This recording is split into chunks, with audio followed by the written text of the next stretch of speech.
ఇప్పుడు మొదలైంది ఆట. తెలంగాణలో రాజకీయాలు వేడి ఈ రోజు నుంచి తగ్గుతాయి. కుడి పక్కన కోమటిరెడ్డి వెంకటరెడ్డి, ఎడమ పక్కన కోమటిరెడ్డి రాజగోపాల్ రెడ్డి. రేవంత్ రెడ్డి గారికి కోమటిరెడ్డి బ్రదర్స్ తోడైతే ఉంటారా వేరే పార్టీ ఏదైనా? డిపాజిట్లు వస్తాయి ఎవరికైనా? మళ్ళా 20 ఏళ్ళ వరకు మళ్ళా ఎవరు మాట్లాడే అవసరం కూడా లేదు. రేవంత్ రెడ్డి గారి నాయకత్వంలో భువనగిరి గడ్డ అంటే కాంగ్రెస్ అడ్డనా కదా? మనం కాంగ్రెస్ అభ్యర్థి మన చామల కిరణ్ కుమార్ రెడ్డిని గెలిపించి రేవంత్ రెడ్డి గారికి మనం బహుమానం ఇద్దామన్నా?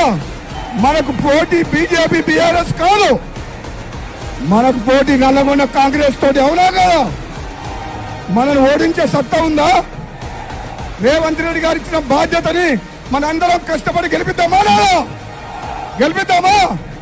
మేమందరం గెలిపించి నీకు ఇచ్చే బాధ్యత మాది.